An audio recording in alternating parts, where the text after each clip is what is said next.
حل چند سوال از فصل اول ریاضی 9. سوال 1 میگه جاهای خالی در مجموعه زیر را کامل کن. خب ما اینجا دو تا مجموعه مساوی میبینیم. مجموعه مساوی به مجموعه های گفته میشه که عضوه هاشون با هم برابره، حتی اگر در ظاهر اینجوری نباشه. خب ابتدا اون عضوه یکسان رو نشون میدیم و خط میزنیم. 3/5 با رادیکال 9.25 برابره. چرا؟ چون اگر ما از 9.25 روش رادیکال هست، یعنی باید جذر بگیریم. جذر 9 که میشه 3، جذر 25 هم که میشه 5. بنابراین این دوتا با هم دیگه برابرن. 3/5 رو با رادیکال 9.25 خط میزنیم.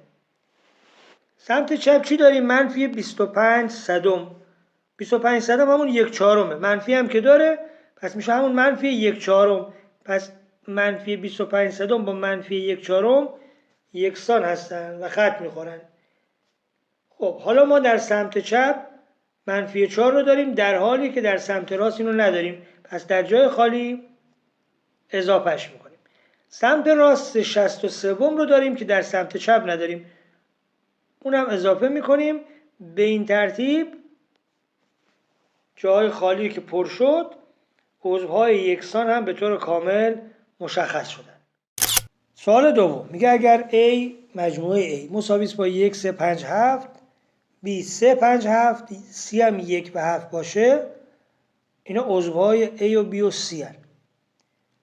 الف. حالا قسمت B نداره این سوال، همین قسمت تنهاست. میگه اعضای مجموعه A اشتراک B منهای C رو پیدا بکنید. A اشتراک B منهای C. ما میدونیم که A اشتراک B یعنی مشترکات بین A و B، عضوهای مشترک بین A و B که اگه دقت کنید 3 5 7 تو هر دو تا مجموعه هست. اینا رو می نویسیم 3 5 و 7 منهای مجموعه C. مجموعه C چی داره؟ 1 و 7.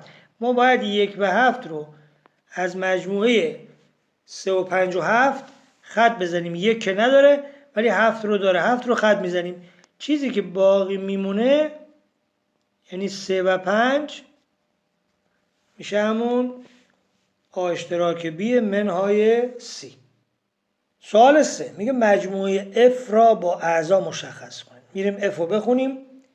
F مساوی است با 3x منهای 1 به طوری که x عضو n باشد و کوچکتر از 4.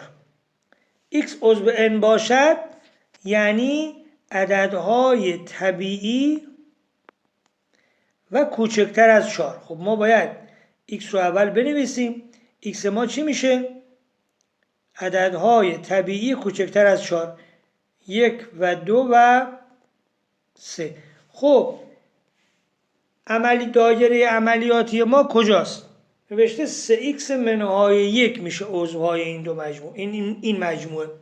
یعنی ما باید به جای x عدد بذاریم، 3 برابرش کنیم، منهای 1 بکنیم و به این ترتیب عضوهای مجموعه F رو به دست بیاریم.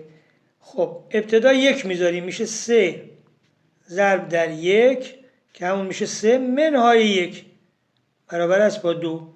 خب اینو اضافه میکنیم، پس میشه اولین عضوش میشه 2. حالا به جای x 2 میذاریم، 3 ضرب در 2 منهای 1. 3 2 تا 6 تا منهای 1 میشه 5. پس عضو بعدی هم 5 هستش. و در آخر به جای x 3 میذاریم، 3 ضرب در 3 که میشه 9 منهای 1 برابر است با 8. اینم عضو سوم. به جای x دیگه 4 نمیذاریم چون گفته عددهای طبیعی کوچکتر از 4.